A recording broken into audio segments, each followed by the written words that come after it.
to the Creator, who is like our Father, and who is like our Mother, who is everything that we can perceive, and everything that we cannot perceive, who is everything, yet is no thing, who comes to us in the form of the Neteru Ra, who is the light of the heavens, light of the inner planes, as well as the light of our lives, who shines the light for us on the path of Maati, which is the path of truth, justice, righteousness, and harmonious balance, who comes to us in the form of the light of vitality, giving us the strength and the endurance to live and act upon that which we know to be true. Homage to you, the one who shines in and through us as a beacon of light for those who are blind to the facts of their place, their position, and their responsibilities in the divine scheme of things. May we be Ma'akiru, true of thought, word, and deed, to our highest reality, and in the moments of crises and the dark nights of the soul when it appears that everyone and everything else has let us down. So it is, and so shall it be. Amen. Maat. Ma'akiru. Ma'akiru. Ma'akiru. Ma'akiru. MC. Do it. Yahweh.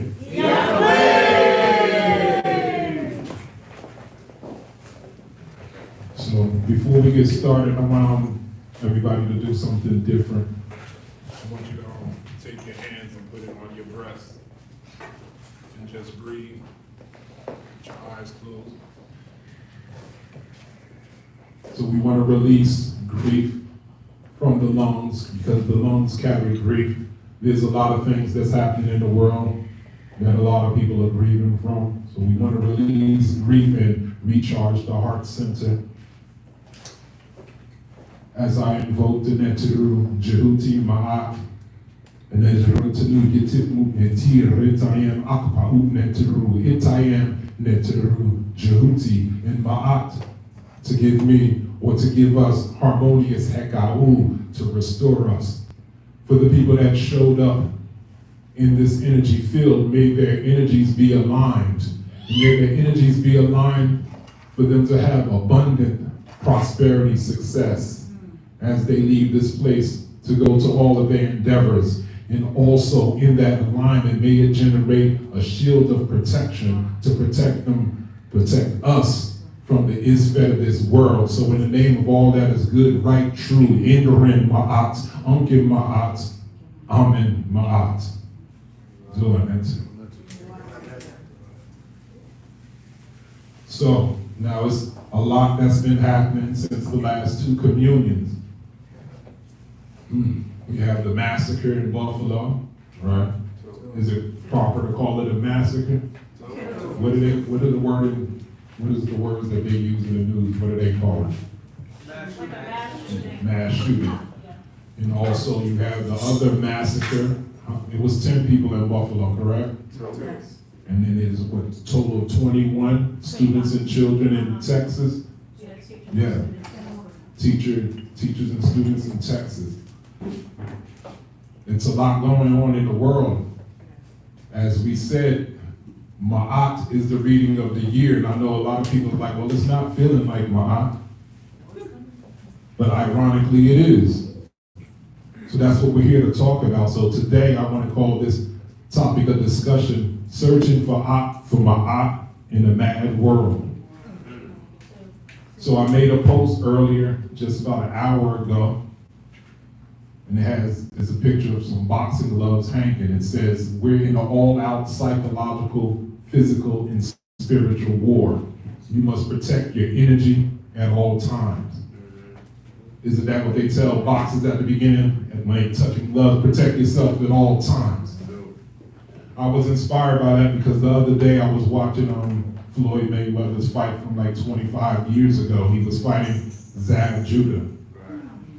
Zab Judah was supposed to be the one to take the crown from him. And Zab is a problem. He was a problem, but we thought he was going to be a problem.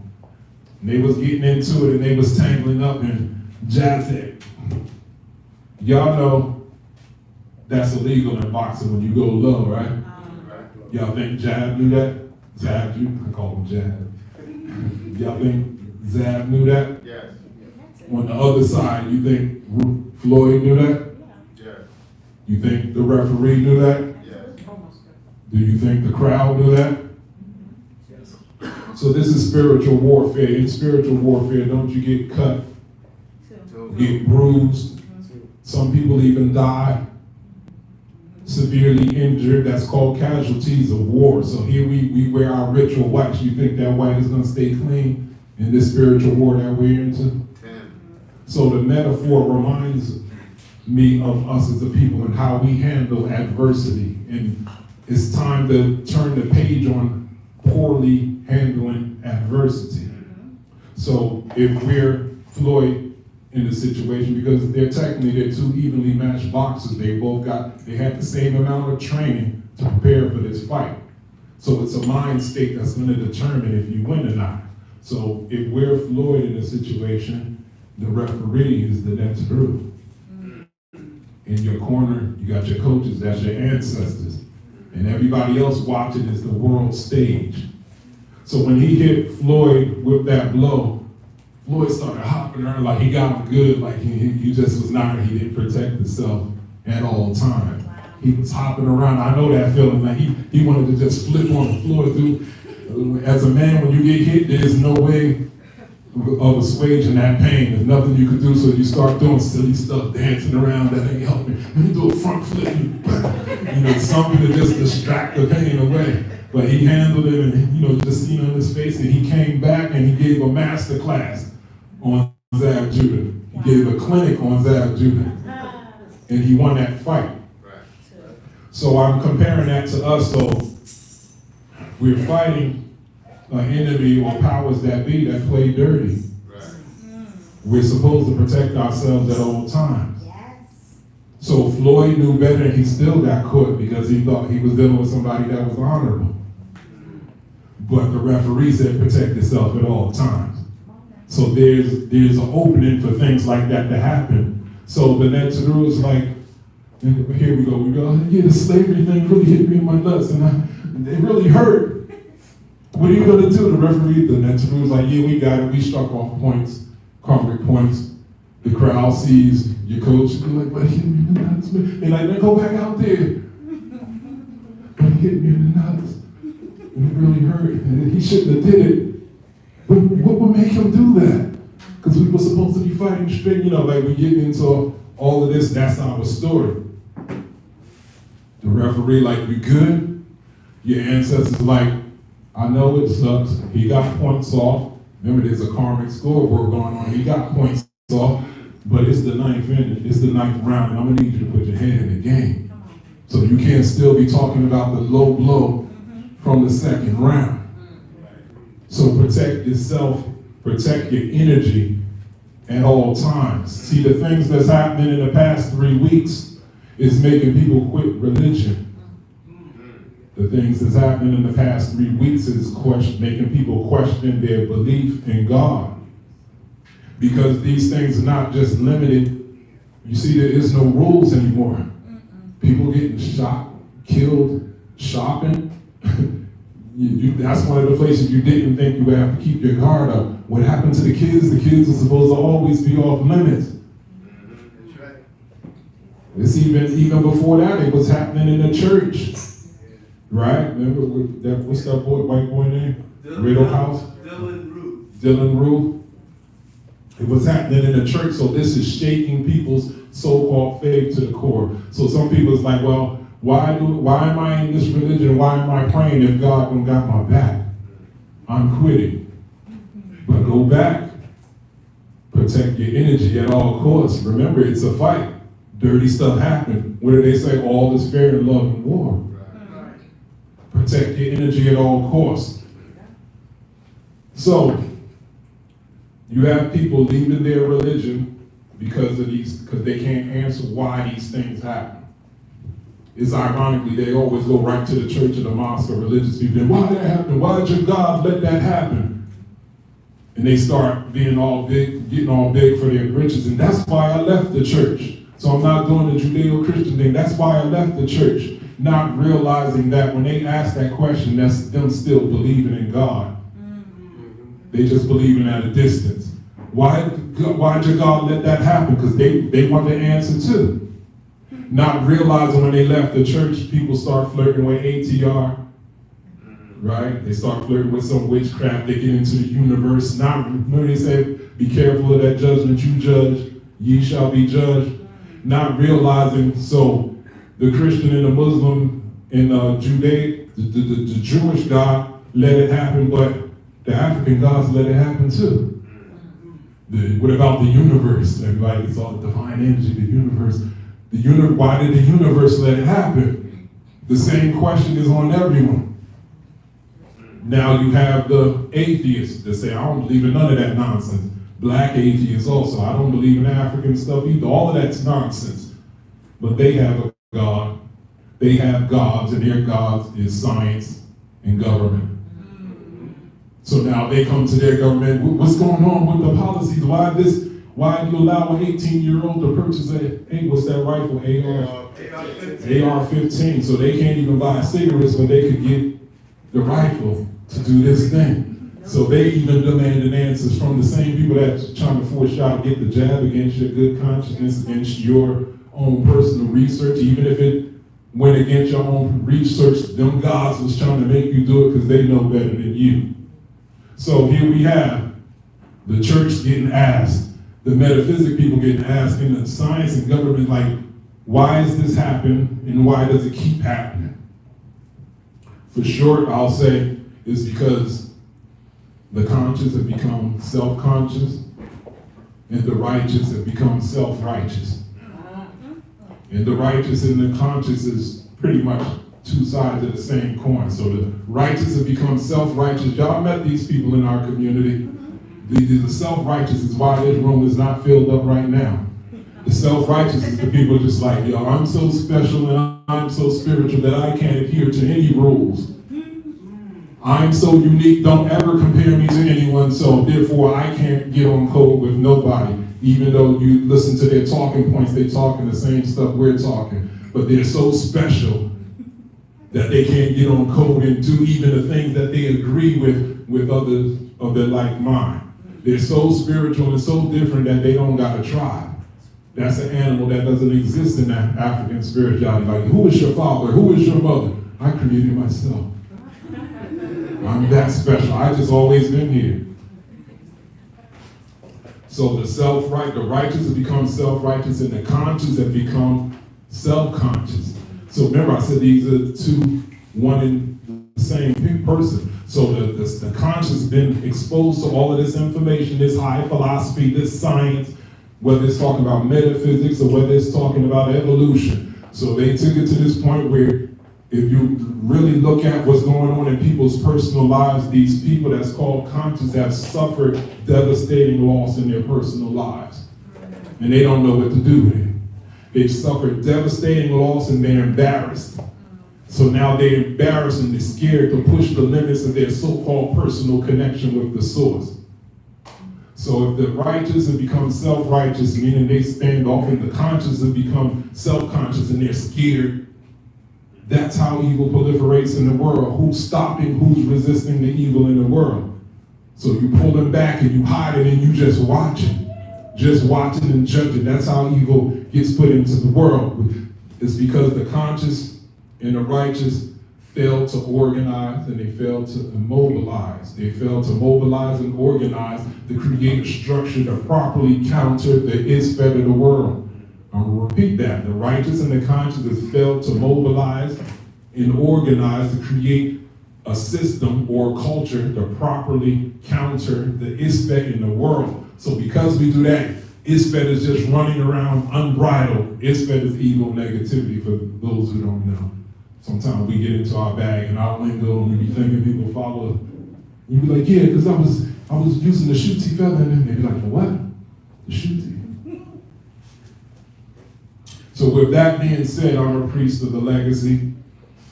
And my answers tend to be metaphysic and esoteric in their own right. So I rarely ever give politically correct answers. I'll repeat that again. I'm a priest of the legacy. My answers that I give are esoteric and metaphysic nature, and it's rare if it's ever do I give a politically correct answer. Now, conversely, when you go to your town hall meetings and you go ask your politicians questions, do they give spiritually correct answers? So we shouldn't feel any sort of way. We in our lane. So now I'll say this. Don't expect politically correct answers for things that's esoteric and metaphysic in nature. I'll repeat. Don't expect politically correct answers for things that is esoteric and metaphysic in nature. You don't come here to hear me be politically correct. You don't come here to want me to be politically correct. As a priest, I am a scientist of life, not your average scientist, but a scientist of life, meaning we study nature and we study patterns. Those patterns of nature we affectionately call the Neteru. And with those Neteru, there's complex stories, legends, and myths. So when you become initiated, you get access into how to properly interpret and comprehend those patterns. You understand? As well as ceremonies. So there's legends, there's myths, and there's ceremonies that help us process what's going on with these patterns. So when you come here at the communion, you're not here to hear a politically correct answer. You'll be like, I want to go listen to the local priest give me some answers of what's going on with the gods and the ancestors and why they let this crazy stuff happen, right? Or why is these things going on in our community? There's answers. Sometimes you don't like the answer. So I ask you to listen to your intuition as we peruse some of the possibilities of the answer.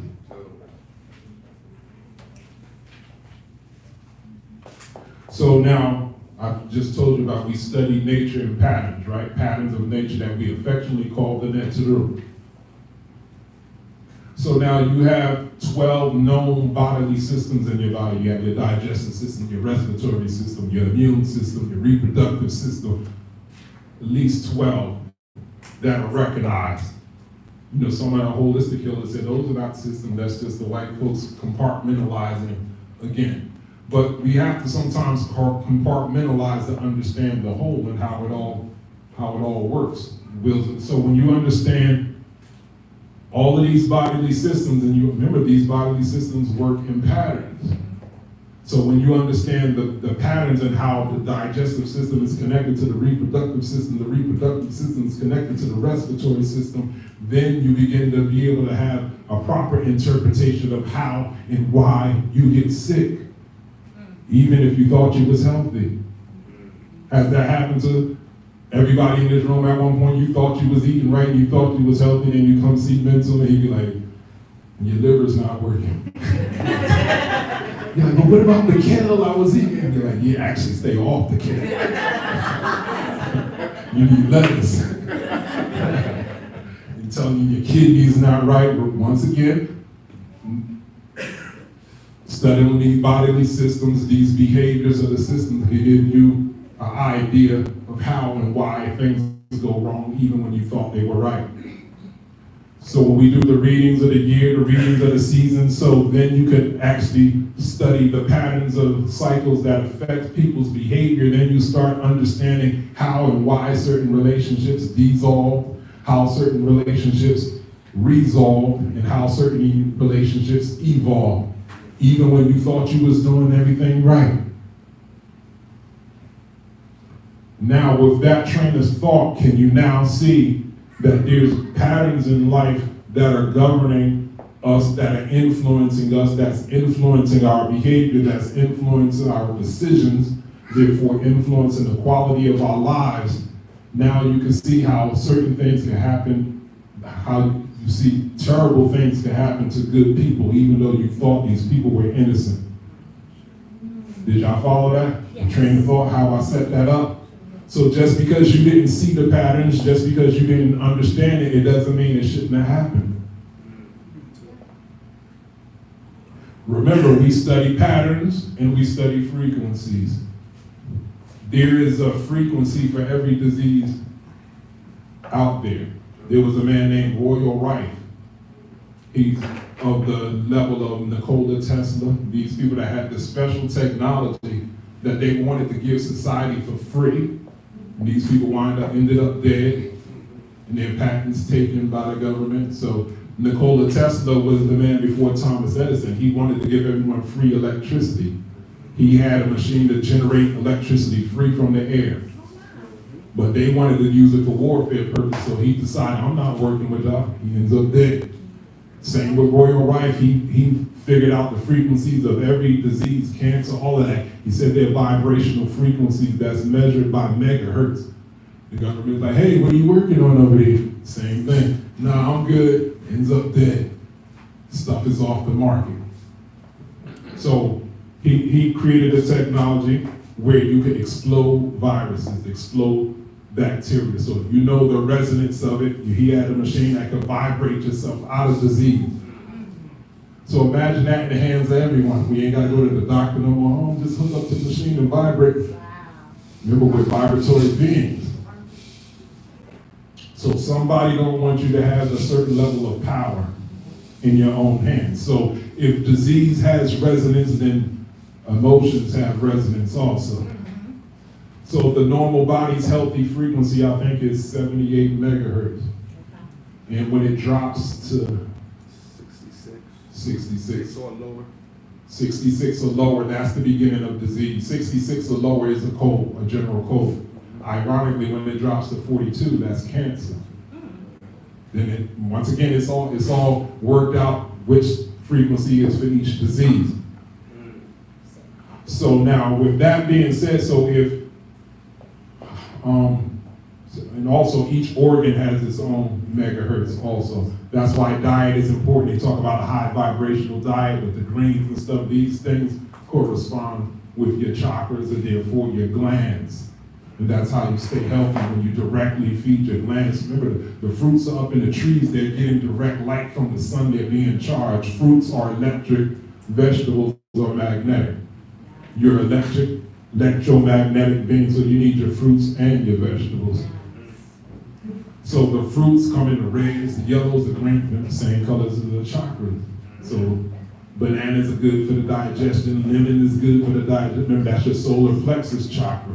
I don't want to get into all of that right now, but y'all get the train of thought. So what we're saying is, you could consciously, if you understand that emotions have resonance and frequency also, you could consciously think yourself out of disease.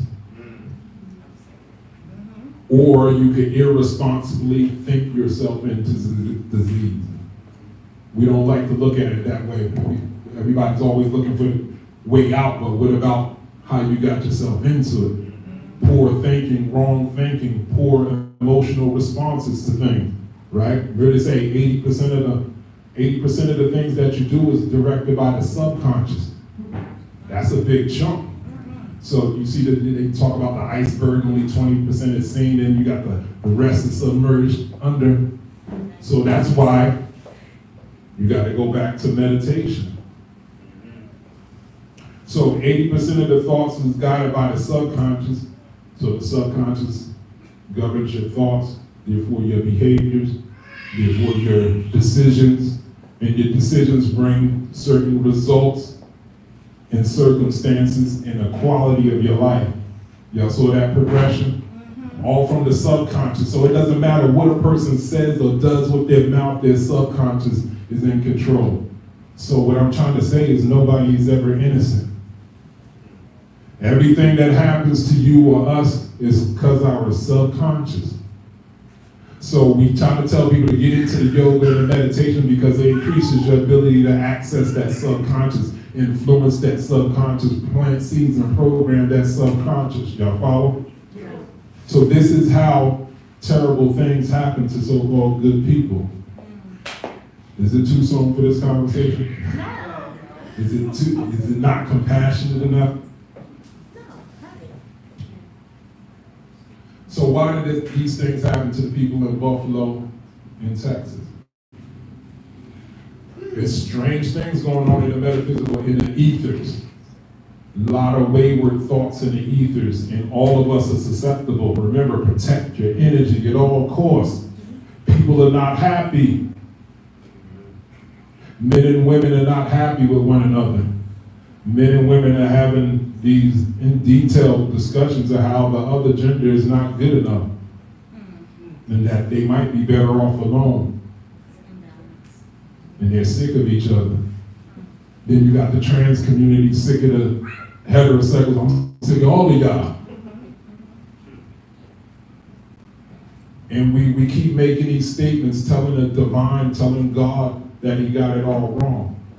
Now, oh no, my hair is supposed to be blonde. Oh, these breasts are way too small, I'm gonna double them up.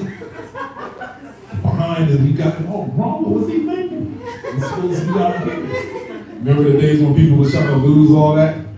Lose all that, now they packing it on. So we're telling the divine that they got it all wrong. Dead. People are figuring out, oh snap, I'm not going to be able to retire. Oh snap, I fed into illusion. Oh snap, I'm not going to get a return on my investment.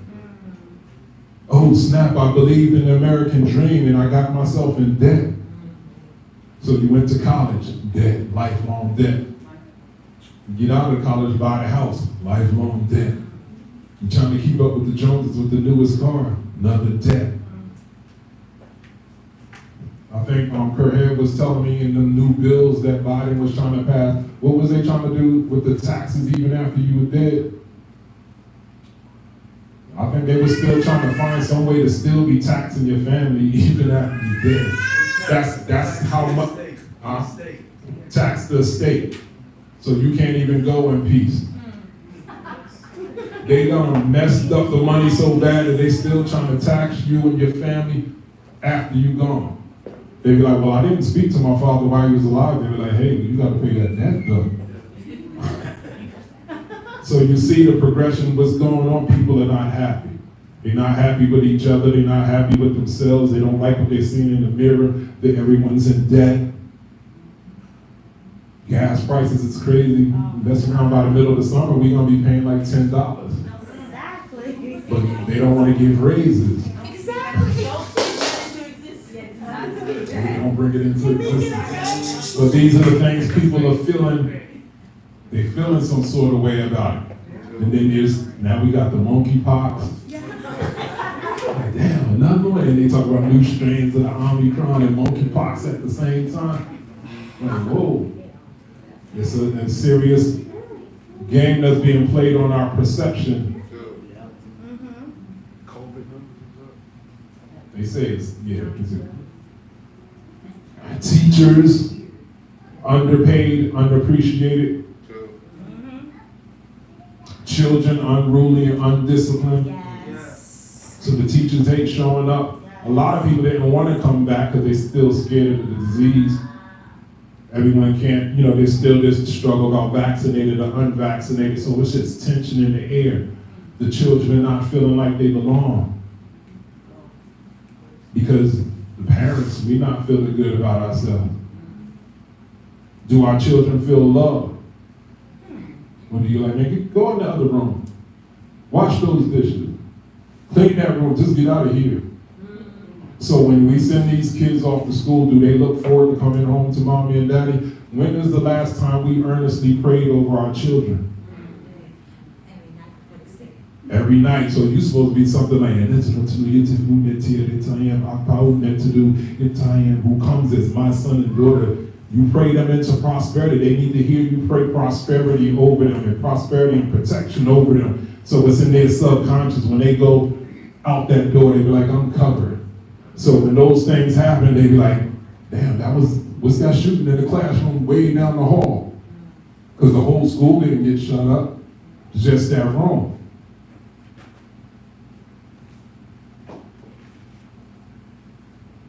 So when things like that happen in Buffalo, and things like that happen in Texas, that's called a convergence. A convergence of experience. So 80% of their subconscious was resonating on this similar or same frequency. Some say, but the kids is innocent. In ATR, in the African traditional system, don't we believe in reincarnation? So that child is a whole being But whose fault is it? I mean, whose responsibility is it to teach them the correct way this lifetime? So if the parents is not feeding the right thing to that subconscious and the child is not feeling like they belong, when they go to the school with another set of children who got yelled at by their parents, not looking forward to going home, they hungry, the teachers don't like them, like what the Jehudi said, you can't teach them nothing. So the teachers don't like the job, and so there's a shortage of teachers because nobody want to do this stuff no more. You can't speak to nobody, you can't teach them. They're sending children to school to get disciplined, not to be taught. There's little to no education being taught anymore. It's just sit down, Rajon, sit down. Sit down, Rajon, sit, be quiet. Now they're telling you can't say that. They're telling you not to break up fights. What do you mean not break up the fight? Oh, keep your hands, don't touch them. It's crazy. So now you see that you have the teachers not feeling good. Remember, it doesn't matter what people are saying on the surface. 80% of everything is governed by the subconscious. So if they're not feeling good about themselves and their life on a fundamental level, people having to get 3 jobs just to, y'all know where this is going. So they not feeling good, the teacher's not feeling good, children's not feeling good. Did y'all know that shooter in Texas was going through some gender identification issue? They got pictures of the guy dressed in dresses, taking pictures, and so imagine the conflict that he was going through. So now when you have this convergence, it's going to determine if it's going to be a joyful convergence, a terror convergence, or a termination convergence. So in the world of universal law, where we realize that each being is a divinity, then we begin to realize that we're not innocent and that we must take responsibility for what we put out. So we're walking, talking, magnetic, electromagnetic beings. We putting stuff out. On the 80% of the subconscious, our children is putting stuff out. 80% of the subconscious. Y'all see what it's going? So it's no surprise these things happen. People are not feeling good. People are not even wanting to be here no more. No one's going to ever utter those words. Some people are like, yo, I'm ready to go to the ancestors. I'm ready to go home to the Lord. Like, yo, nothing. This world don't even seem like it's worth anything no more. A lot of people can't even see no way out of this thing. I was watching Ice Cube the other day on YouTube, and it's Ice Cube is Mr. Gangster, and he looked defeated. Did y'all see that little? No. He was just like, man, remember, because he was trying to speak to Biden and Trump about how to address black people's issues, and he had no words. He was just like, I don't know, man. He was like, I don't see no way out of this. This is bad. This is really bad. I don't even want to speak to none of them. I don't trust any of them anymore. And I was just like, wow, I never seen him look like that. He always looked confident. He always looked like he knew what he was doing and where he was going. For him to say, I don't know if we're gonna make out of this. That's crazy. An ATR is a proverb that said, there's no excuse for ignorance. So it goes back to what we said 2 years ago, mind your mind through meditation.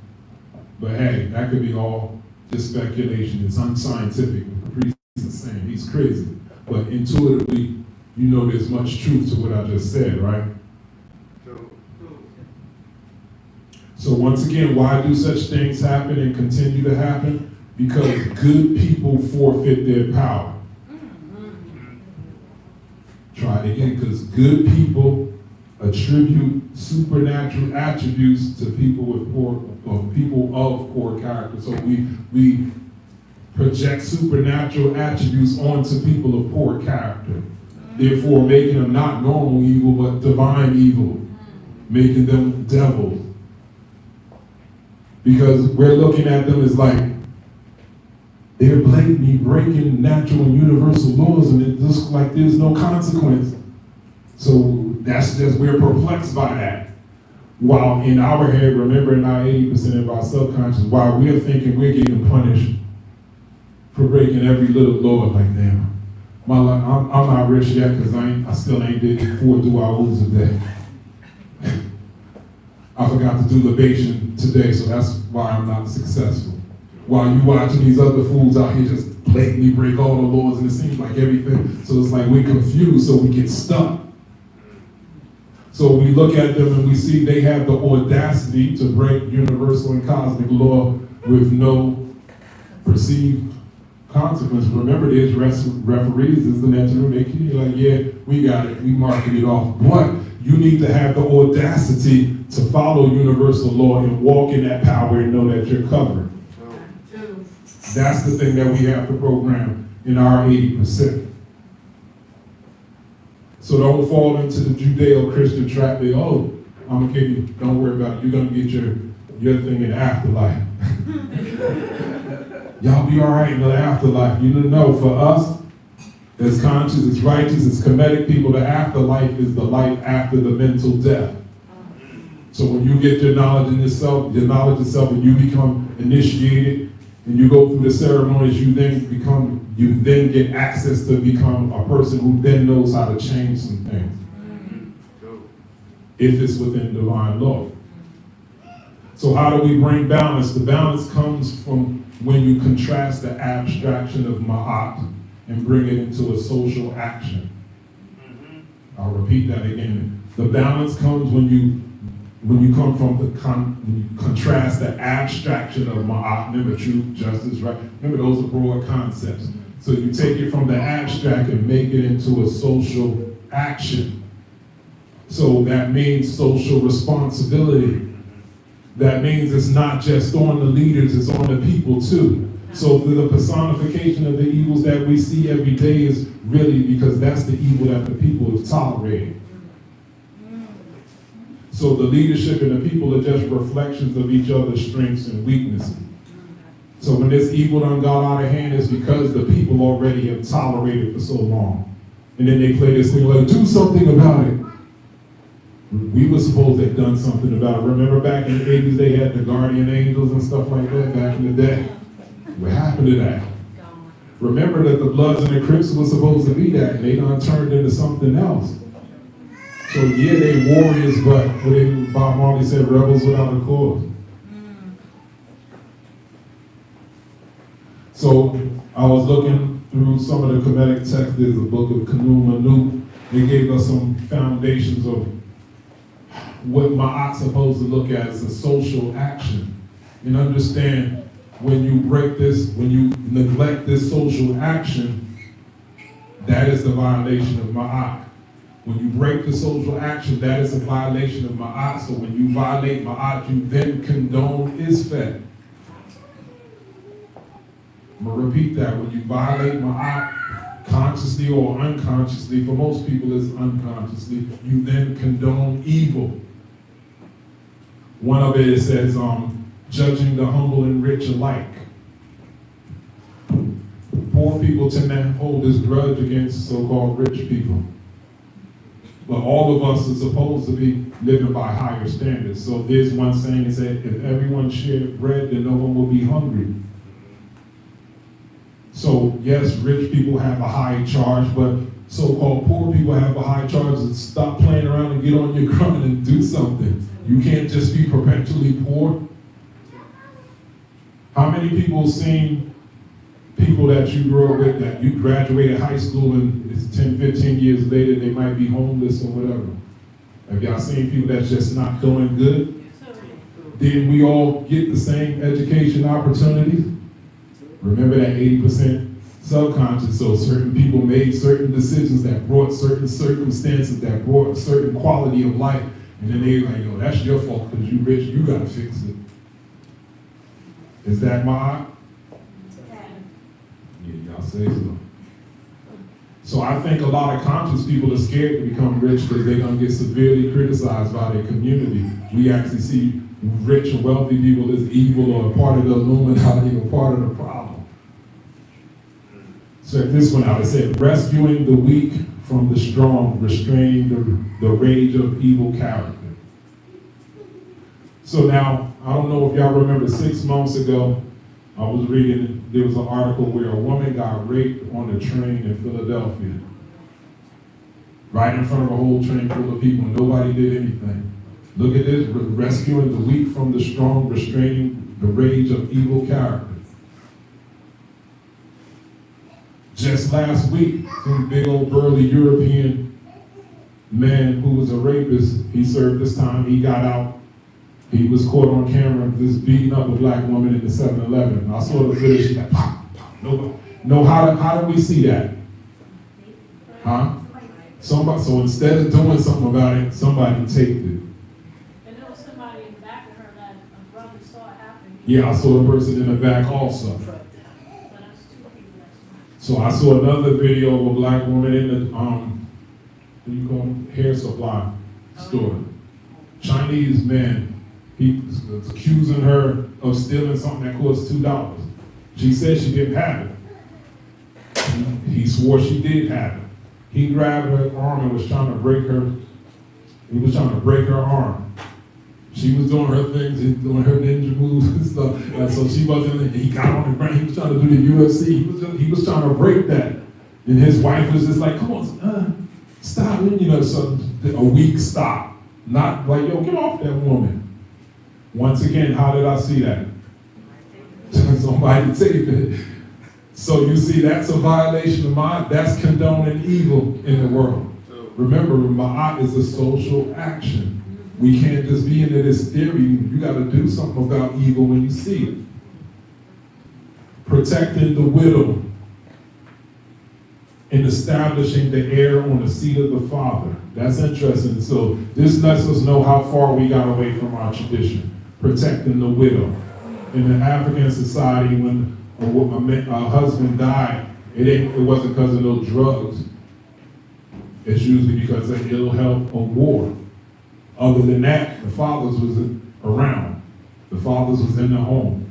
So when you have this concept of a widow in a traditional society, you have a council of elders, usually at least 12 elders. So when her husband dies, she don't call the elders anymore. She calls them my husbands. And they're supposed to be charged to help her out. And remember, don't think help is just always money. Remember, if you're looking at elders who were real men or real elders in their community, that means they went through rites of passage. They went through all of that they needed to do. So they're in a position of prosperity in their life. So they got resources. So you'd be like, yeah, one of my wives is going to come by and bring you some food for the rest of the week since you're stressed about losing your husband. If you can't pay the rent, I got a villa across town, so if that gets too rough for you, just let us know. We'll put you up over there. That's how elders are supposed to be. They have to be resourceful. They not just have the knowledge in their head. You have to live life, a noble life. So a woman, a single woman, was supposed to be able to depend on not just the elders, but a community of people on their grind to be able. Remember, everyone shared bread. No one is hungry. It don't take a lot. I ain't got to give nobody 5,000. You know, I give you 200. But if 200 people gave 200, establishing the heir on the seat of the father. That's a charge to black manhood or fatherhood. So a father is just not siring the child from the loins. So let's go back and say establishing the heir. When you say like heir, that means you're supposed to have done something for this child, boy or girl, to inherit. So that's going to require for you to be reputable, and that's going to be required of you to be accomplished, to leave something for your family. But we don't do that no more. That's a violation of Maat. And because of that, that's condoning evil. That's a weakness. That's a hole in our communal order that evil gets in and seeps in. And it's also a charge to stop having children by accident. There's no such thing as accident, so let's reframe it. Stop having children irresponsibly with people you're not compatible with. So we gotta watch our lower selves, that feeling that we get in our groin, because every time we interact like that, that person is a potential father and mother of your child. So if you ain't signed up for all that, be careful. Don't have children until you're clearly and firmly well on your way to having a worthwhile legacy to leave them. Don't listen to people, oh, you figure it out as you go along. You're like, nah. Nah, get a read. Get a read. Like, okay, what am I supposed to do? Is my business going to work out? You know, those are the questions we need to ask. says, give bread to the hungry, water to the thirsty. Y'all remember this one, right? That sounds familiar. So watch out, hypocrites. Give bread to the hungry, water to the thirsty, meat and oil and clothes to those who have none. That sounds noble and stuff, right? Wishes, your name, sister? When the last time you gave bread to somebody? See, she said she volunteered sometime. Margaret, when the last time you gave clothes to somebody? Or oil for their body? I mean, I don't give The it stuff money, that- money I do. Money. Yeah. See, y'all do it right. We do it right in here. Because remember, we got at least 12 sacred holidays.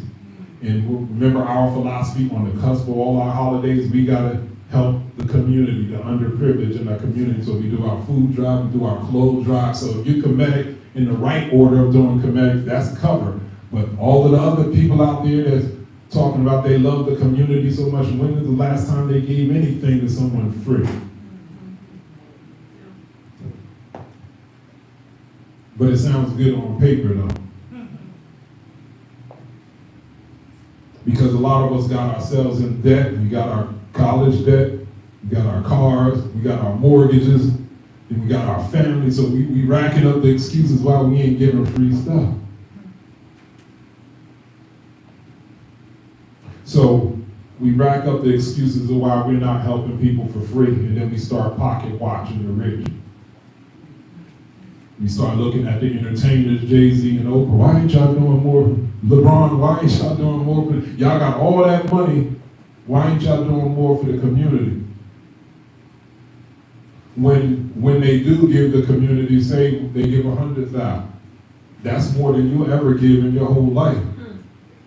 So why are we trying to make the wealthy fit the whole bill when you done got yourself financially stuck up with your college debt, your car debt, your family, and you got nothing to give, but you're criticizing people that did things right and got a little extra to give and they've given? Because technically, the community could be like a black hole. It's like, how much money is enough to get everybody together?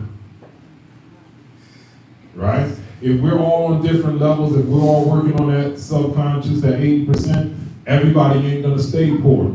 Some people are gonna get up out of it. So when that person get up out of it, there's another Negro gonna be in it. So it's like, you can't throw money at the problem.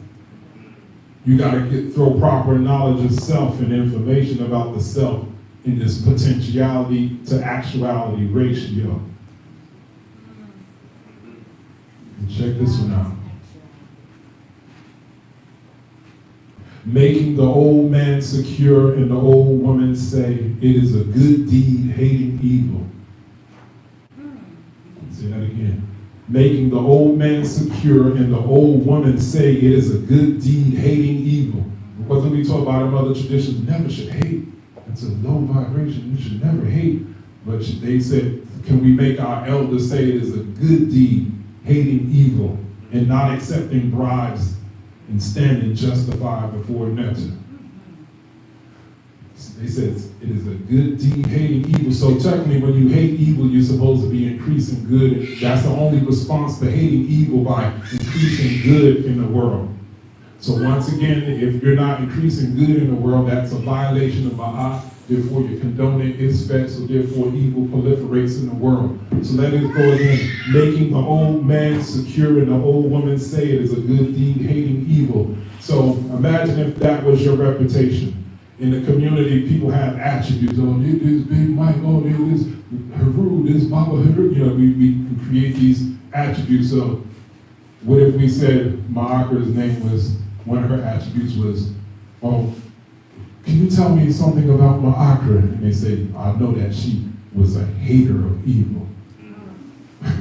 that would intimidate somebody that's known as a hater of evil. You know that person, when they come through, they set an order to things. They're not scared, they're gonna set order. So if we're supposed to be giving our elders to commend us for being haters of evil, then for good is supposed to be increased, order is supposed to be increased just by our very presence. You don't let nonsense go on in your presence. I think somebody had a saying online. They said, when you got to the point where the youth are calling you OG, you're now responsible for educating them. that's them submitting to you as a wise elder in the system. So you just gotta learn to speak to them, but they're open if they're calling you the OG. So at the end, I think I was watching the comments in the last communion, and somebody said how to get right with God. Because I brought up this conversation in that last communion. I said some people get thrown off when things don't go perfect and they're just not totally covered, and they think God has somehow abandoned them because they thought they was right with God because they did all the prescribed rituals, but yet certain negative things happen. But sometimes those negative things are just about your character. So if you spiritual and you as spiritual as you say you are, but you can't go through no hardship, then you ain't spiritual. The mamas had to go through some hardship to birth you.